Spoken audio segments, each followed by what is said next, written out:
Follow once again. I'm a big girl. Yeah.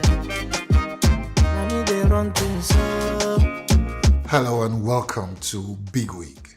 Bigwig is a series that examines the life of lawyers who are not into litigation.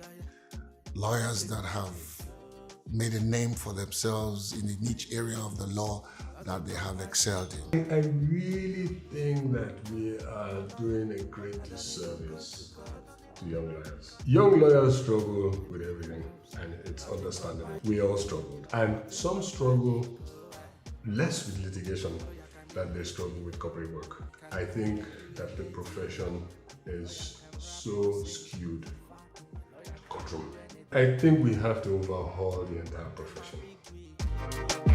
Playing in my own league. Yeah. Can't even notice. Run out the moves, I got this. Hello and welcome to another episode of Bigwig. My name is Koyeke Kerekun. Most people know me as K10. And today we will be joined by a man who in 2013 was named Best Lawyer in Nigeria by World Finance. He is none other than Mr. Ayuli Jemide. And he's going to take us on a journey from where he was to where he is today. No jokes, please. Where did you grow up? Worry. Okay. Proudly worry. I won't trade that for anything. What was your environment like, and how did that affect your perception of, I guess, the world and how big you can dream? Well, I think I had the best of both worlds.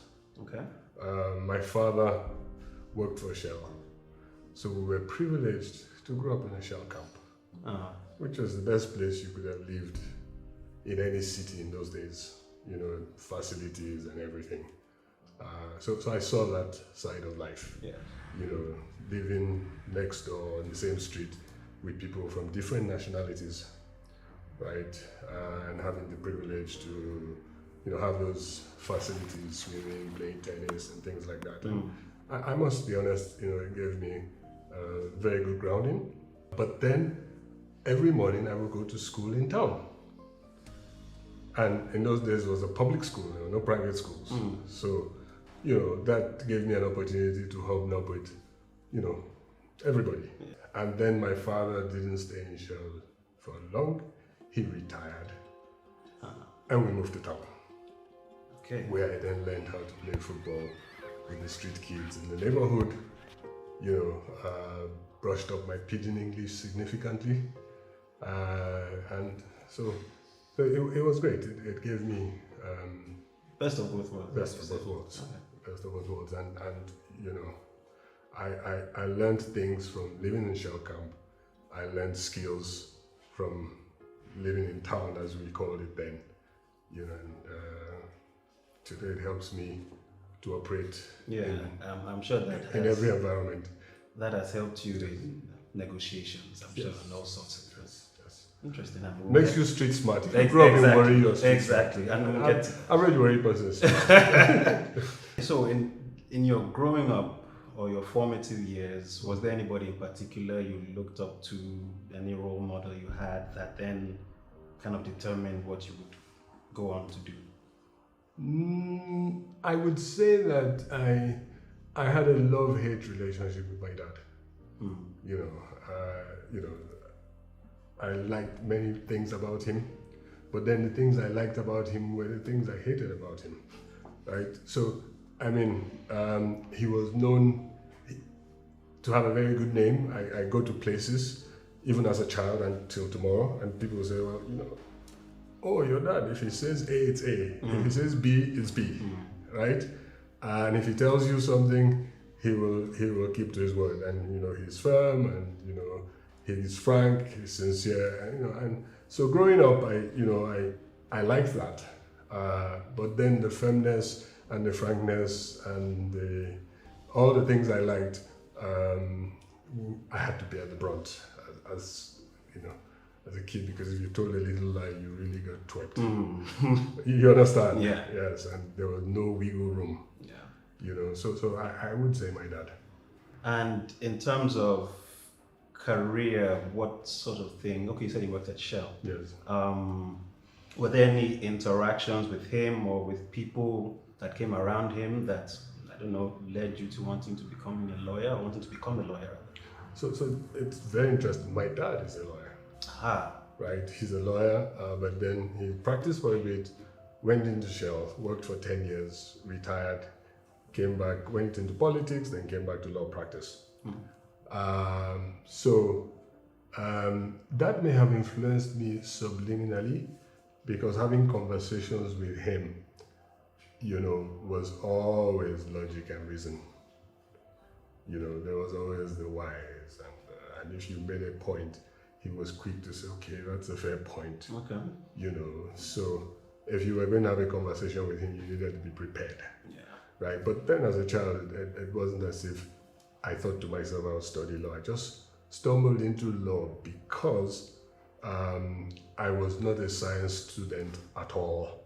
And I thought to myself, well, if you are art and social sciences inclined, the top of the range of courses to study in those days was, aspire to be a lawyer. They take it from there. And at the time, did you get support from the family when you said you wanted to study law? I imagine at the time, law, accounting, I think medicine were probably Yes. the hot tickets Yes. too. So Or engineering. exactly. Yes. Well, it's an interesting story. I have 3 older siblings who my dad wanted to study law, Huh. and they all refused. And he had said to himself, he was not asking anybody to study law anymore, and people should just do what they like.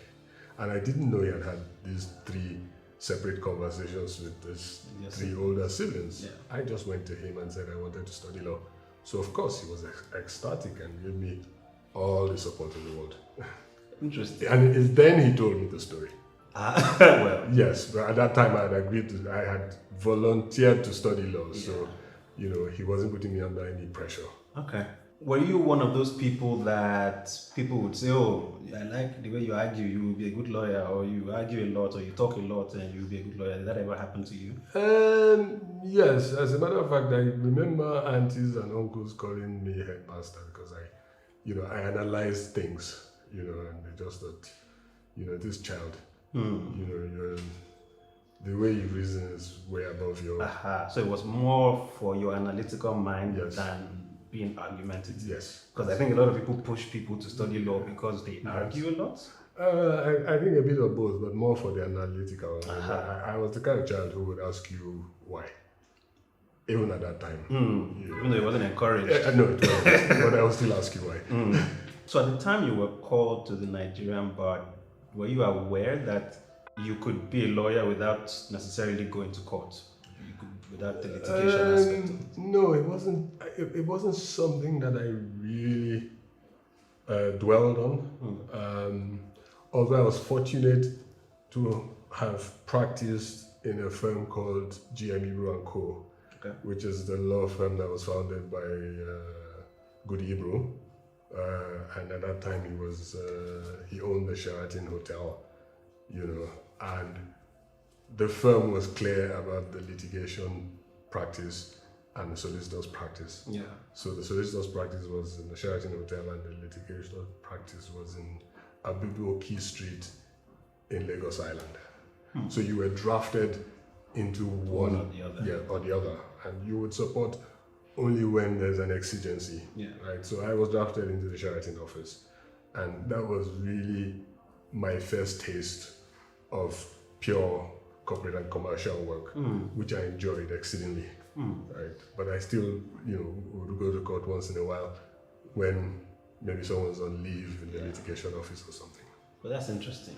So it's possible that if you had been drafted the other way, It is possible, but then again, later in life, when I started practice, I had my fair share of litigation.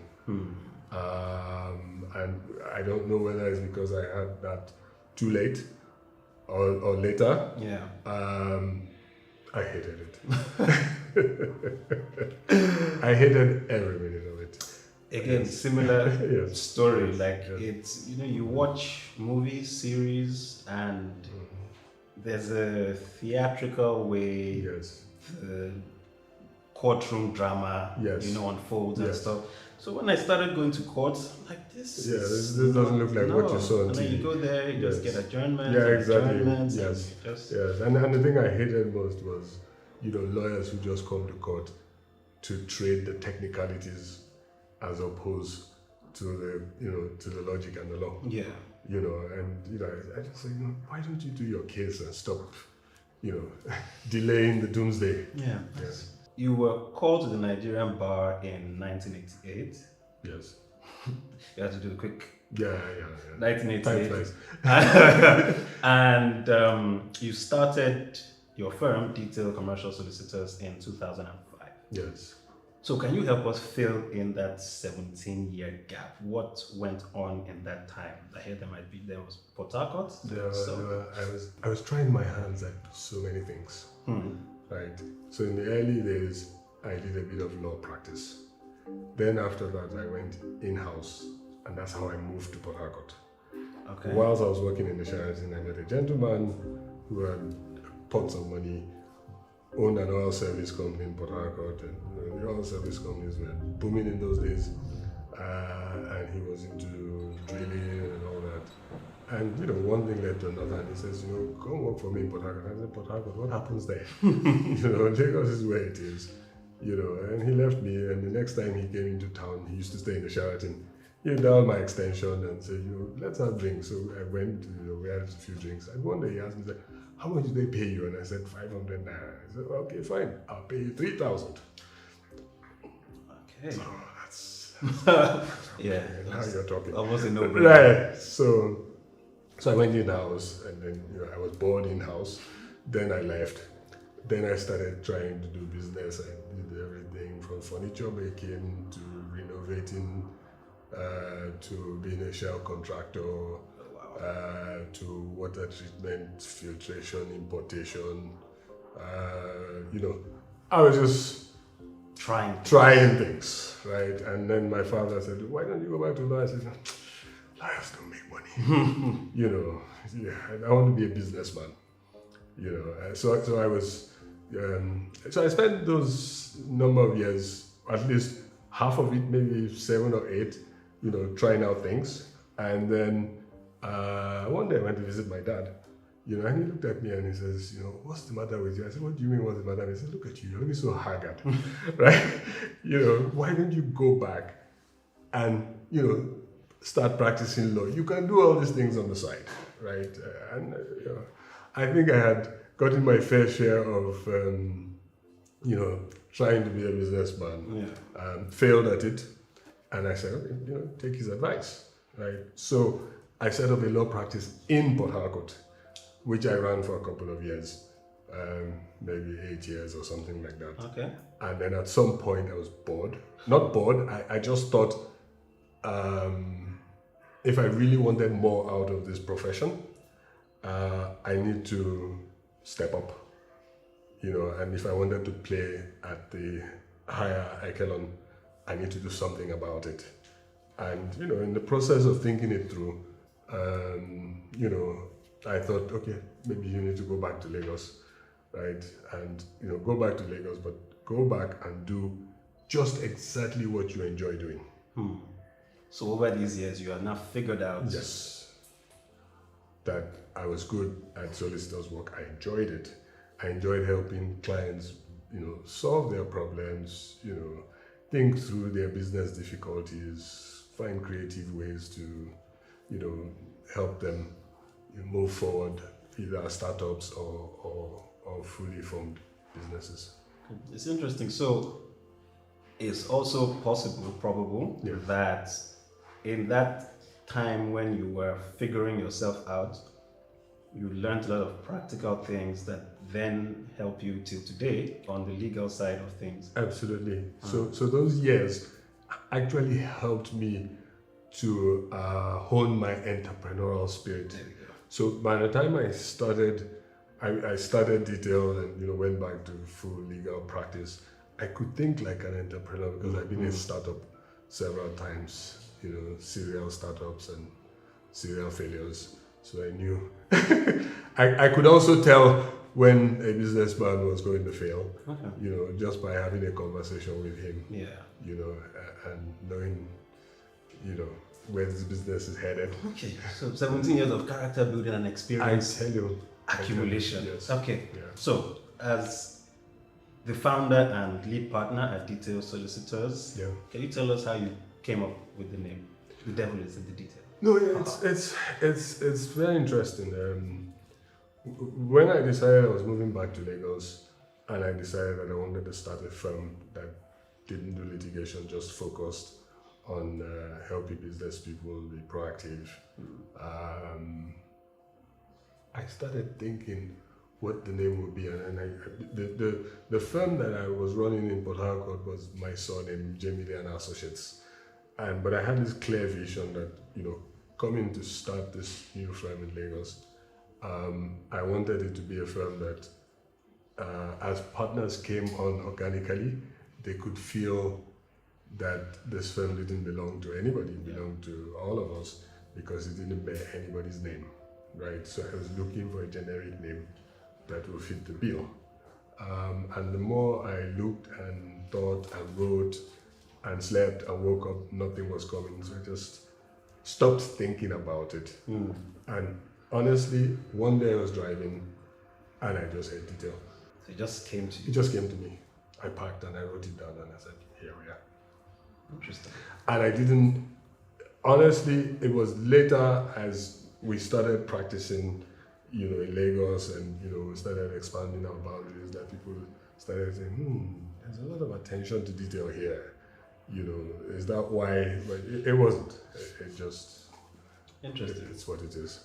So I guess kind of tied into that, I was going to ask the philosophy of your firm. Is that part of it? Attention Yeah, to yeah. detail? So I mean, I think the first, the first thing is, you know, I kind of decided I wanted to found a firm that focused on keeping business people proactive, right? And did it without conflict.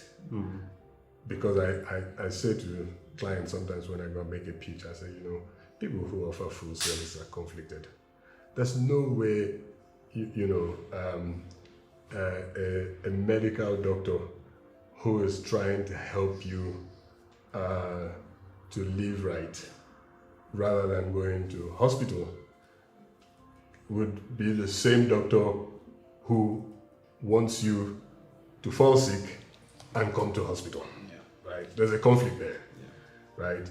So, so it's important for us to keep our clients proactive, which means avoiding conflict.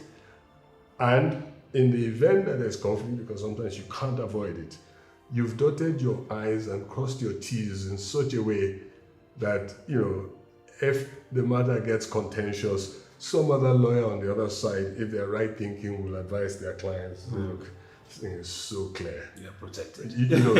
Don't bother going to court. I think we should have a conversation, right? But should they decide to go to court, you know, you're sure that your client will win, all things being equal.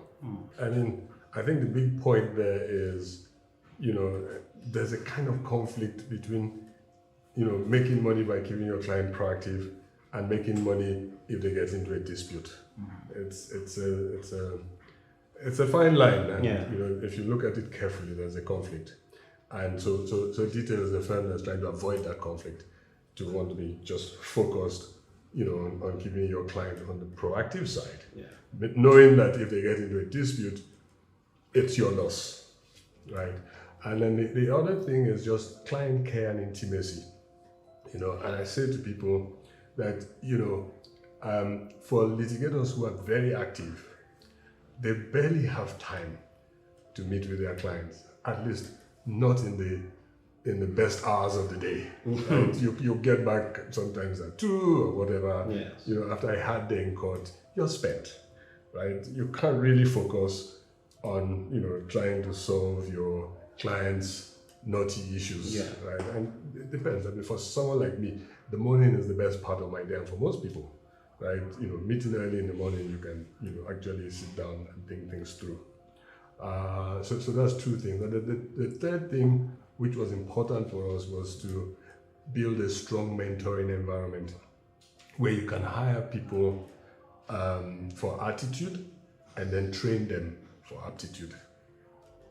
I guess the general ethos then is to be able to serve your client to the best of your ability, I guess, with a view to keeping them out of court drama. Yes, yes, and making them, focus on growing their business. Correct. Okay, interesting. You've been doing this for years. You're very sure about this stuff. Was there ever any doubt in your mind along this journey? Before I started the journey, probably. Like everything, you would wonder, am I doing the right thing? And people said to me, you're actually crazy. That, there's no way you will grow a firm in Nigeria that doesn't provide full service and go to court. What will happen when your clients have disputes? And I said, you go work with litigators. And they said, no, they will steal your clients. And I said, well, if a litigator can steal my client, it means I'm doing a poor job. And I haven't differentiated sufficiently for that client to know what I'm bringing to the table and what the litigators bring to the table. And so if they would, then I have to go back to the drawing board, right? So we had that, and in the early days when things were hard and I was still trying to get clients to trust and believe in me, there were people who said, you are trying to do this your business model. I have one court case, just take it. And I said no, right? I'm not doing it, right? So, you had those teething years, and there would be times, when doubt will step in, but you wake up the next morning, powder your face, you wear a good suit, and you move on, right? And I'll tell you, in the early years, I had one lawyer working with me, and she said to me one day when I was, talking about where we were going to as a firm, and she just looked at me, young girl, and she said, you just keep saying these things as if the law firms you met here in Lagos are all asleep. And when she walked out, I brought out my notepad. I always have notepads. I scribbled some things to myself. Yes. To encourage myself, right? And over the next 1 week, 2 weeks, I slowly eased her out. I didn't sack her. Yeah. I just slowly eased her out until she resigned. Because the vision was not. Yes, you don't want to scare people around you. I mean, from what you just said, it's I guess it's a common thing. Once you are going into uncharted waters, people are going to try to talk you out of it. Whether it's because they don't have the confidence to try to do those sorts of things, or they just can't see the bigger picture. Absolutely. And when I decided to start detail, I had a small book of courtroom work, and I had a cut-off date. And by that cut-off date, I wrote to all the clients, and I said, by so and so time, tell me who to transfer your file to. And some of them said, well, why don't you just wait? You have some money to earn when this gets to hearing or when it gets to trial. And I said, no, we have to stop somewhere. Yeah. We have to stop somewhere, and we will lose money, but it never ends. And with litigation, you can't predict, right? You think it will get to trial next month, you may be there for another 3 to 4 years, right? So we just had to, shut it down. So now, kind of leaving law but not leaving law, you have 2 postgraduate certificates in business administration.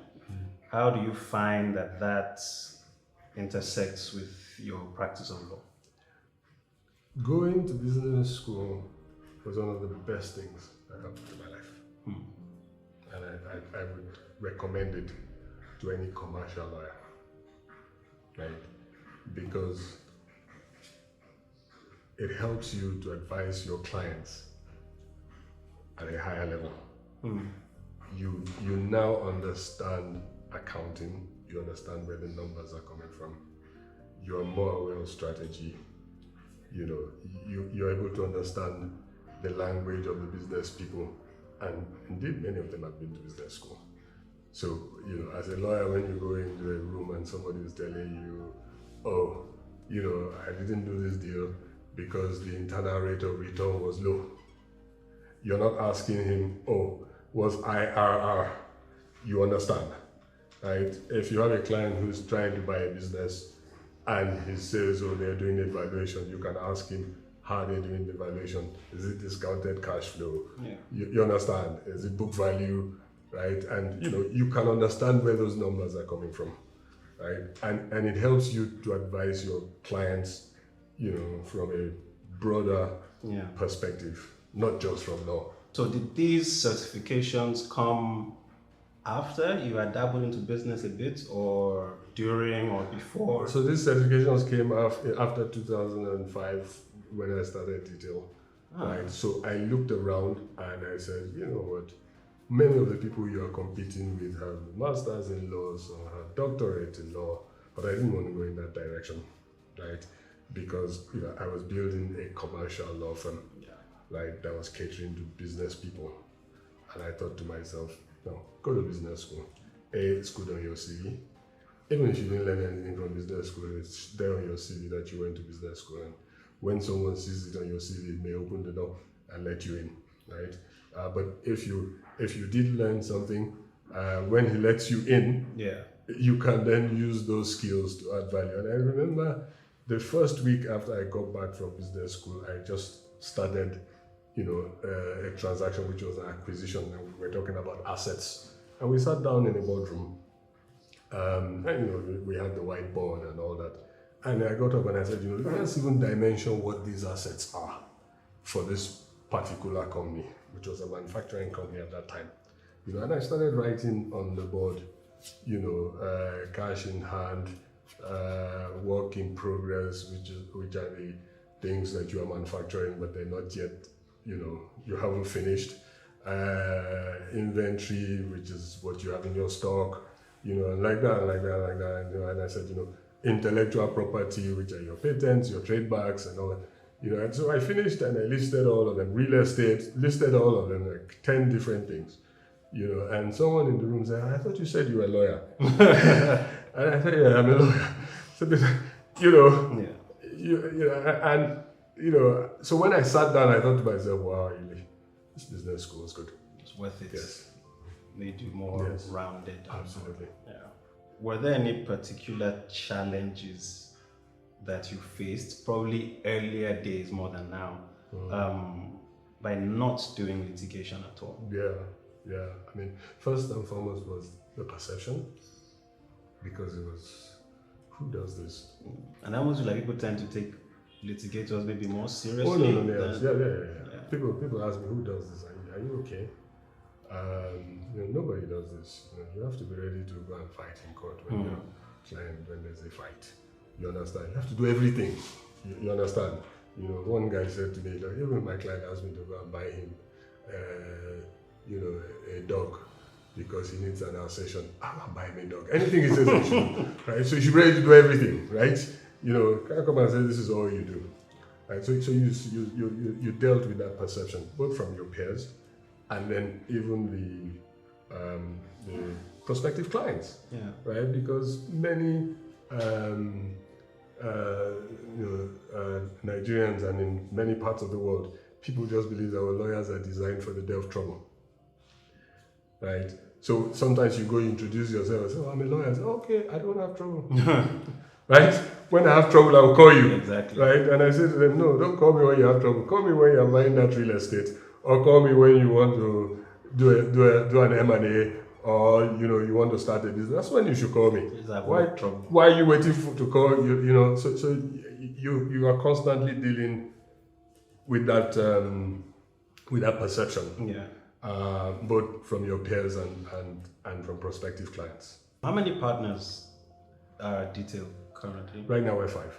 5, okay. Yes. And at the beginning, was it It different? was just me. It was just you? Yes, it was me. It was just me. I started in Lagos, 200 square meters of office space in Bull Plaza in Marina. And people came in there and they looked at the 200 square meters and they said, when are you going to fill this place? Because it was just me, one youth corper and one support staff. And at what point did you start or did you approach the first person to become a partner? Did you have to convince the person? My goal was always to grow a firm organically. I'm just someone who believes that things should grow organically. Yeah. Right? And after a year or two in Lagos, a few people came, they approached me and they said, why don't we merge our efforts? So I probably had about 3 to 5 conversations. Not sure if it was something I wanted to do, but somewhere along the line, the conversations either petered out or we both agreed that we couldn't work together. Some I shut down very early, but I was polite enough to have those conversations. And with every conversation, you gain something, right? But I was waiting to grow organically. Difficult route, because sometimes, you train people, they stay with you for 5, 6 years. I've known people who stayed with me 9 years and just at the cusp, they say they're off to do something else, right? It's what it is. Indeed. So in 2013, you were named Best Lawyer in Nigeria by World Finance, I believe. Yeah. How did that feel for you? Was it a validation thing? Did it validate all the stuff you had done up until that point? How did you feel about it? I mean, considering my journey, some of which we've talked about, Yeah. I mean, it was euphoric because, when you go through what I say is an unusual journey and,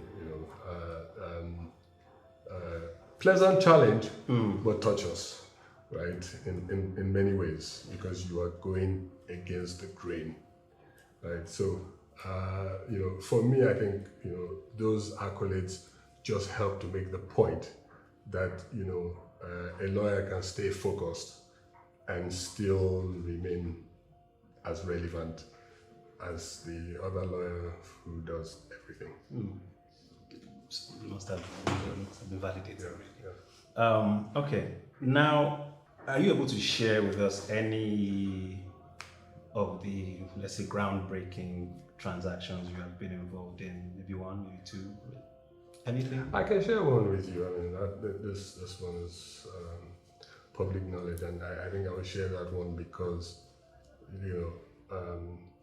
it's good to mention why it was groundbreaking, right? So a couple of years ago, we were doing a real estate investment trust for UPDC, which is part of the USC group, USC Property Development Company.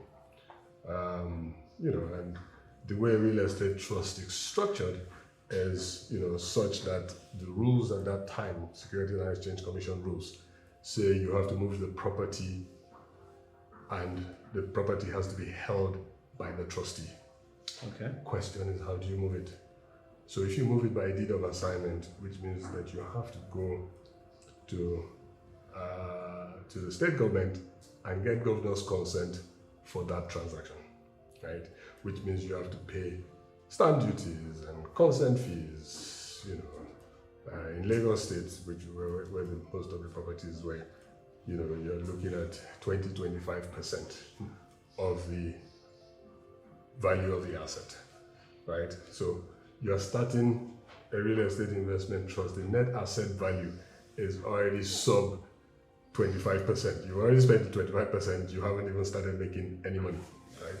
And I said to the client, I said, this doesn't make business sense, right? I mean, good project, but if we don't resolve this issue, right, this might be a transaction waiting to fail. So we thought about it and we found a creative way to do it, to transfer to the trustee by declaration of trust.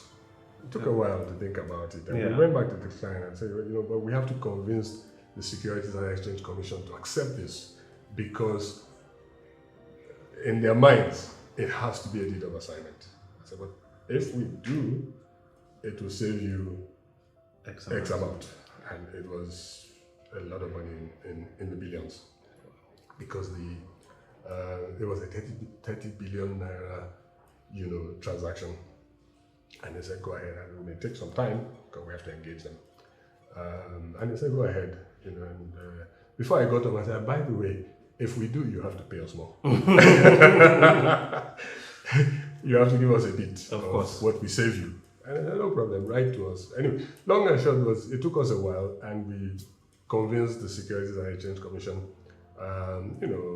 with some caveats, okay, you must do it like this, you must do it like this. And someone said to me, how did you convince them? I said, before I went to the meeting, I asked myself, what will they want to hear? How is this of benefit to them? And the minute I held on to something, with each meeting, I will start by telling them how it's of benefit for them. In the middle, I will remind them. At the end of the meeting, I'll say it again. And I said to them, you want to grow the market for these kinds of transactions. There's no way you will grow this market with this amount of fees that people have to pay. Correct. People run away. So we have to be creative. We have to find a creative way to help you to achieve that objective. And once they saw for themselves that, okay, and at the end of the day, they did it, then they changed the rules to now say, deed of assignment or any other method acceptable to the Securities and Exchange Commission. And that benefits both sides. Benefits everybody. Benefited me, SEC, the client. Was this before 2013? Or when was this? This was before 2013. This is probably what added to Yeah. best lawyer. Yes. So another thing you are exceptional at is negotiations.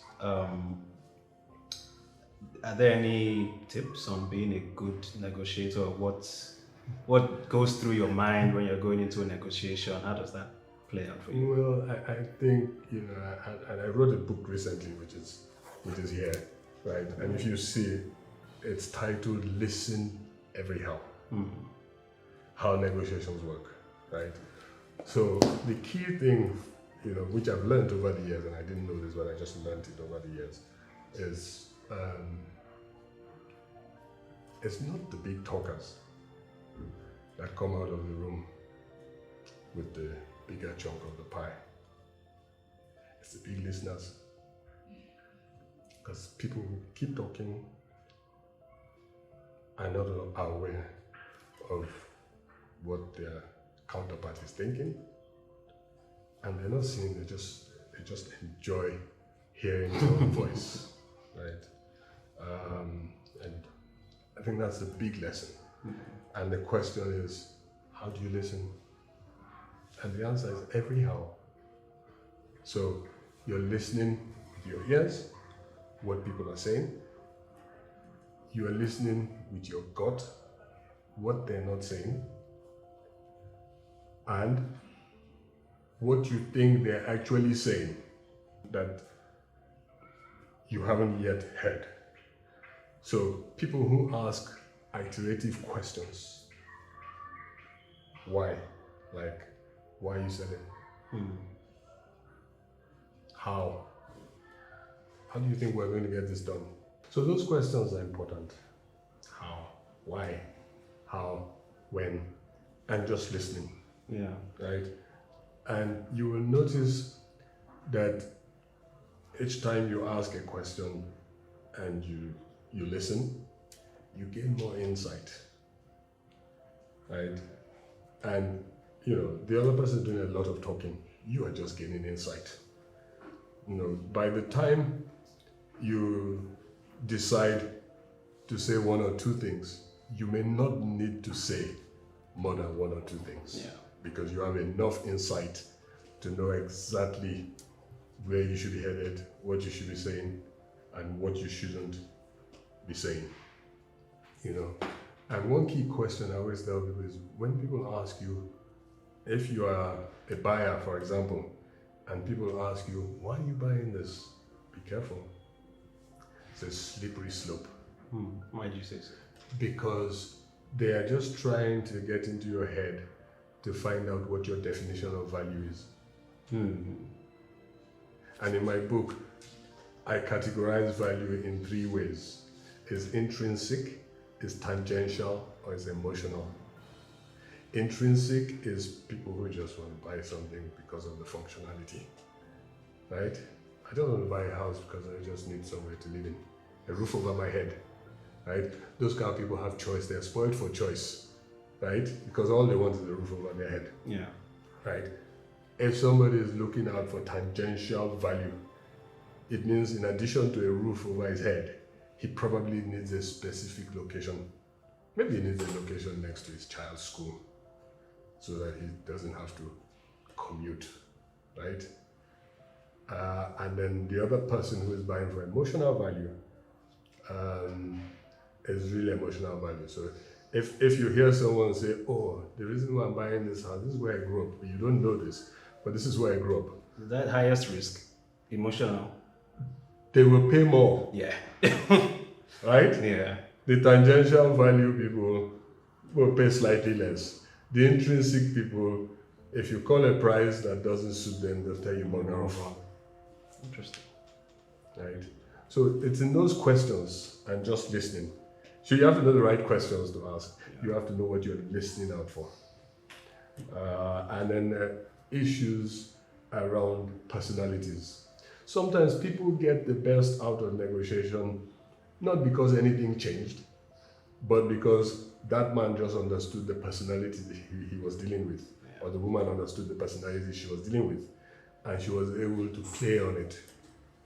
Right? So if I come into a place and I realize that esteem is very important to you, you have a huge ego and you like your ego to be massaged. And sometimes it's so easy to spot. If I say to you, oh, Mr. Jack, no, I'm Chief Barrister, Engineer Jack, MMM. Yes, okay. You just make a mental note. Sorry, sir. Sorry. Yeah. Right? You make a mental note. Okay. This guy speak on appellations. You understand? And, and as the days go by, you will keep adding for him. MMM, BSc. Right? Exactly. And you find out that, the person who does that for that particular guy, he will get more out of it. You'll be surprised he will sell to you at a lower price. Because you have massaged. Because you've played, but you only get this by listening. Yeah. So a random question. Please. The name of the book, is it from your worry background that you thought of every how? Again, I knew that it had to have listen, right? And I was trying to make a point. One day I thought to myself, yeah, listen every how. And I Googled it. And it's in the dictionary. Really? Yeah. We can try it now. Interesting. And the definition is just Apt. what it says, right? Listen by every means. So it seems like you have some sort of gift for naming things, details. I do. I think I do. And I must admit. Yes, I Okay. must admit. I mean, recently, I had someone who you typically call your executive assistant or something. And, when she resumed, I said, what shall we call you? She said, personal assistant. I said, no, everybody calls people personal assistant. I hate that. Oh, executive assistant. I said, no, it's too popular. We have to look for a name for you. And I said, go and come up with some other things that are not PA or EA. She came with something that I said, no, these things don't sound right. So 3 days later, I called her one morning and I said, you know what? Your title is the completer. And she said, sir, I love it. And it's interesting because that would also spur her on She says, I love it. And I said, you know what it means? Once I start something, your job is to complete it. I like that. Yes. And just again, the premise of this whole listening thing, I think even just on a normal human interaction level, a lot of people talk to respond and talk to win. Yes. Not realizing that the winning is in the listening. Yeah, and I'm sorry to say, but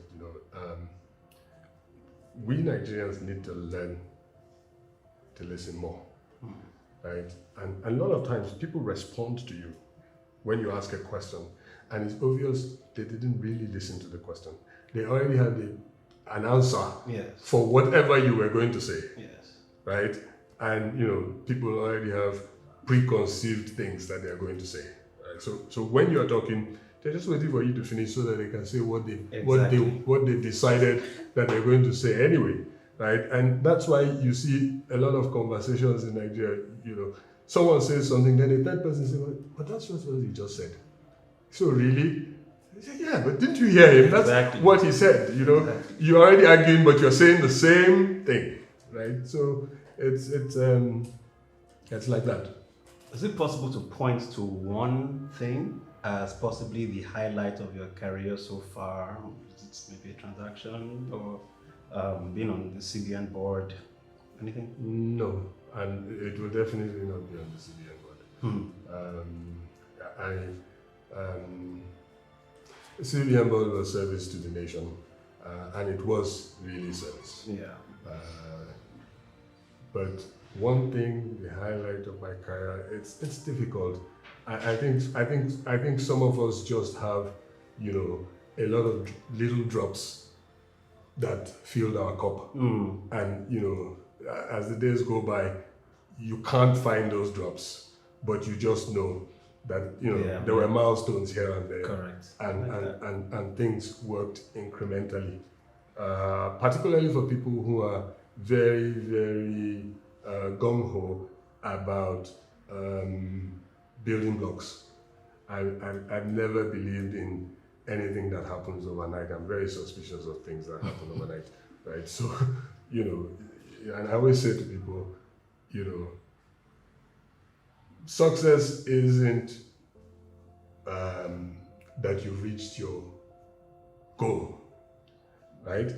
Because the reality is your goal always shifts. Yeah. If you're true to yourself, your goal always shifts. It should always shift, right?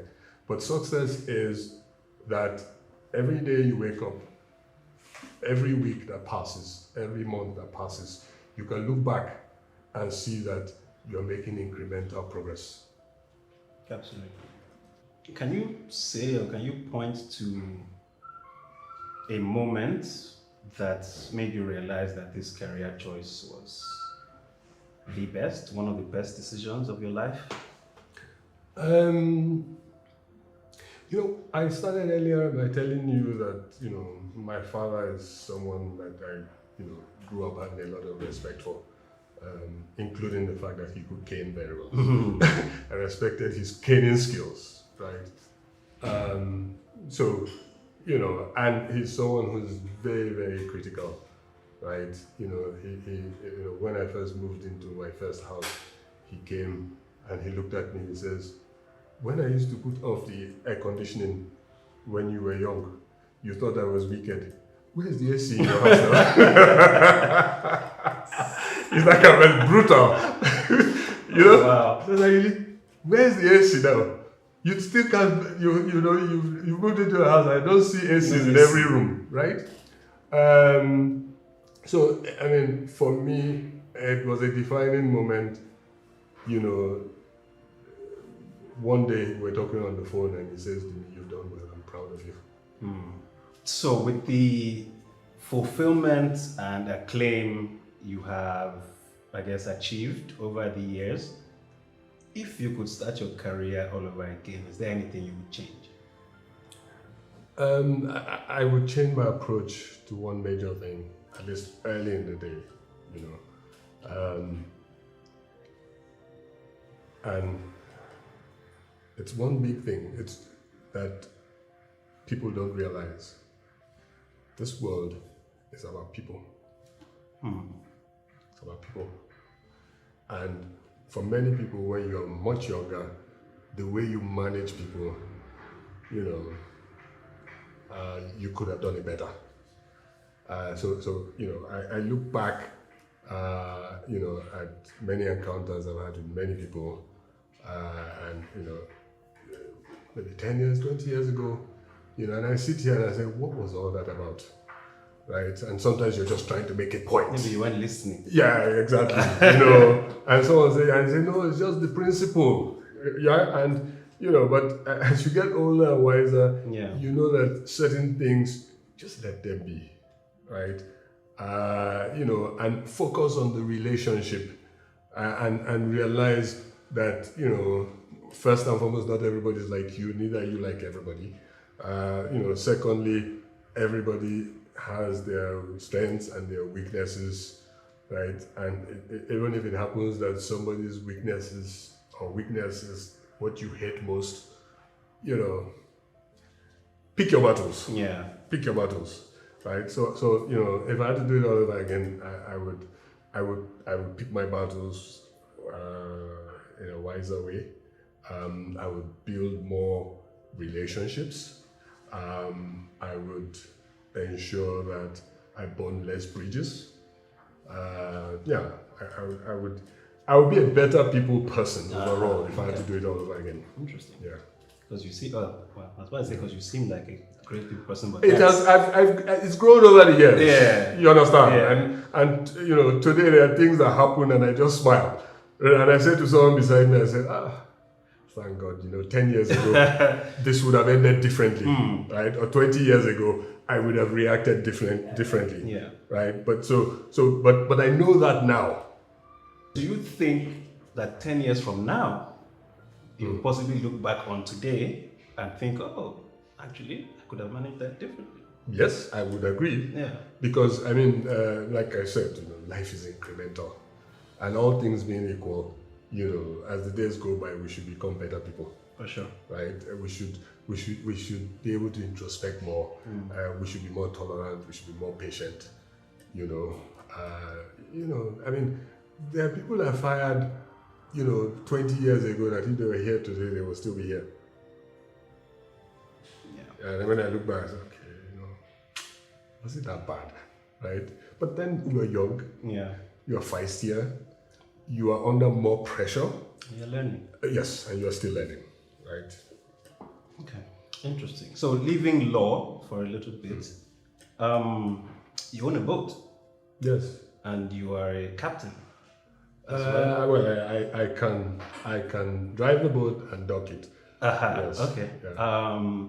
Does it have anything to do with your Niger Delta background, water? It could, because growing up, in Shalcam, we was by the water, and we always had boat trips to some destination or the other. Shell provided a boat for you to go to Forcados, Umutu, these little resort destinations. I've always loved to be on the water, and then privileged to learn how to swim from about age 5, age 6. You just love to be on the water or in the water. Yeah. So is it just a hobby then that you picked up along the way? No, it's lifestyle. Oh. It's lifestyle. There's a slight difference between hobby and lifestyle, right? Lifestyle is deeper. Is lifestyle is just you, right? And it's something that if you're not doing often, you suffer. So it is lifestyle, and for me it's important lifestyle, because everybody has ways of decompressing. And just being on the water with that breeze in your face, and the semi-solitude of it, is a great decompressant for me.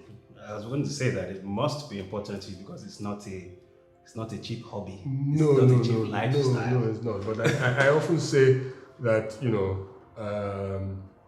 the drinks that some people buy at nightclubs in 1 year can buy that boat.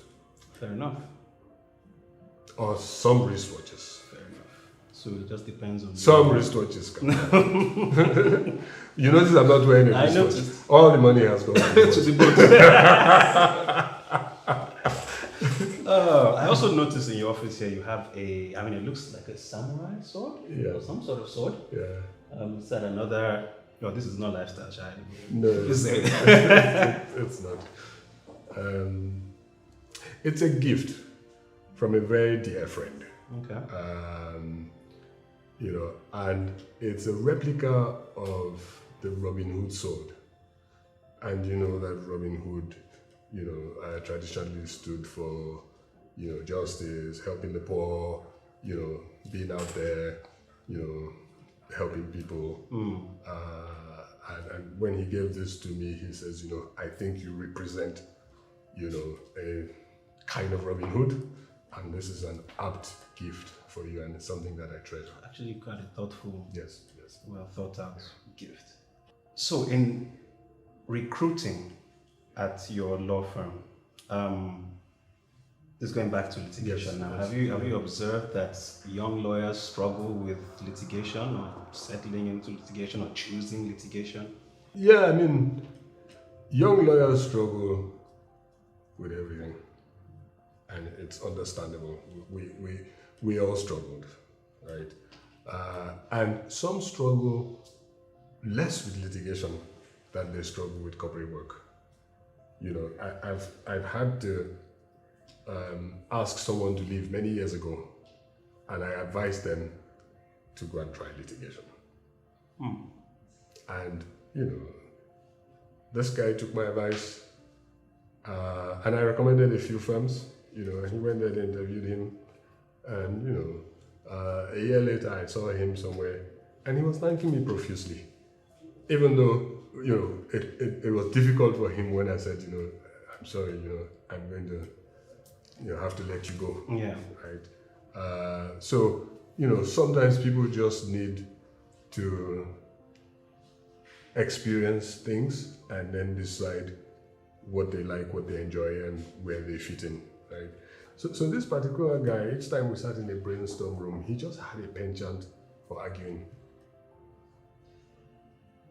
And I said, no, we're not arguing. We're trying to reason together and find a solution that works for our client. And that was number one. Number two, he couldn't understand why we were wasting time doing certain things. Right? He would say to me, why are we trying to get the client to avoid paying tax? They should just go and pay the tax. Right? And I said, no, you're adding value. You're not trying to get your client to do anything illegal. They're going to do a transaction, and they will just structure it in such a way that they avoid or reduce the tax implications, right? And this is the value that you bring to the client. And people just gotta pay their tax. That's okay. You know what? So one day I called him, and this guy was a first-class graduate from one of the best universities in Nigeria. So one day I called him and said, I think you should go and try litigation. And he did. And within a year, the firm he went to, one of the top law firms, he was one of their best lawyers. Right? So, and then there are people who go to litigation and they struggle, and then they move to corporate work and they say, oh, I'm home. Right? So it's okay to struggle, but don't stay there. Learn the lessons, and find out why you're struggling. It doesn't necessarily mean that you have to move to something else. It could be that your methodology is wrong. It could be that in that specific area you're doing the wrong type. If maybe you're in litigation, you're probably doing the wrong type of litigation, right? So there are people who are very commercially minded, and then you push them into doing chieftaincy litigation, and all they want to do is count,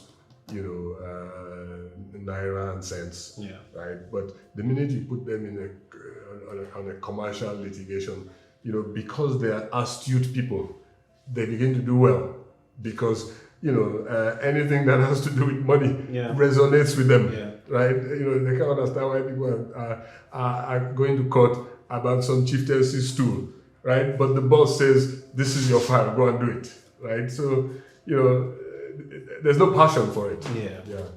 And I was going to say, I guess interest as well plays some sort of role in it. Do you see any other struggles amongst young lawyers today? I really think that we are doing a great disservice to young lawyers as a profession, right? I asked someone in law school the other day, I said, tell me your curriculum. And it turns out that the curriculum hasn't really changed from when I went to law school. right? That is a fundamental disservice, right? Because the world is moving, Yeah.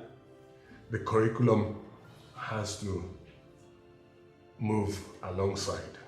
And if you notice, great universities offer certain courses today that 20 years ago you would never have thought that, you know, people will curate a course on a particular subject matter, right? But 20 years ago it wasn't relevant, it wasn't on the table, right? And the kind of degrees that people are coming out of university with, you know, from good universities, you know, you can see that people are spending time to think about employability skills, you know, about where the world is headed and the kind of knowledge that people should have, right? And when you think about the law school today, right, it's more about the academics, whereas the employer of labor is no longer looking deeply at your academics. They're looking at your proficiencies and your aptitudes. And we are not taking care of those proficiencies and aptitudes, right? So they will struggle. So they come into firms, and if they're not privileged to come into a mentoring environment where people understand that, you know, these people are just plain vanilla, you have to help them. Yes. Right? They will continue to struggle. And eventually they will get frustrated, go do something else, or try set up on their own, but it's not going to solve it. I almost feel like it even cuts across the whole education system. I totally agree with you. I can speak for law because I'm constantly For asking, right? Constantly asking. I think that is a good segue into my next question, which is, what is your vision for legal practice in Nigeria, the legal profession? I think we have to overhaul the entire profession, right? And it's difficult to tell you, but I can mention a few things, right? But I think the entire profession needs to be overhauled. Right? To start with, I think that the profession is so skewed to courtroom. All the trappings. You go to law school, the internship, you come back, you fill a form, all the details they want in the form for your law firm internship, majority of it is courtroom, right? I'm unable to take law school interns here. Because you don't... Because I say to them, there are things that you will need to fill in your form. You won't get them here. Right? We don't go to court. So how you know, don't come here. You will fail. Yeah. Right? Are we a bad environment for an intern to come to? Absolutely not. Right? But that's just the way it's structured. The reward system. Right? There are great lawyers in this country who don't go to court, but they've contributed more to the GDP and the economy of this country. Where's the reward for other people who don't do courtroom, right? And you can't become a senior advocate of Nigeria because the laundry list of things you have to achieve, if you're not a courtroom lawyer, you never achieve them unless you go and buy cases and, you know, go to court of appeal, you know, and even the judges ask you, what are you doing here? And he says, sir, you know, I just want to be a son, right? So you have to have a reward system that makes people feel that if they don't follow the path of being a litigator, you know, the system can also reward them, you know, and recognize them. And many of the people who have, you know, followed the path of non-courtroom, you know, definitely they've created institutions, they've contributed to this economy in no small way, right? I mean, every transaction they do, you know, brings in a lot of dollars and euros and pounds into our economy. It's people who sit down and find ways to structure things, you know, that, you know, bring in the MTNs of this world into the country, create employment, and, you know, help us to use our mobile phone as we do today, right? So that for me is something that needs to be looked at.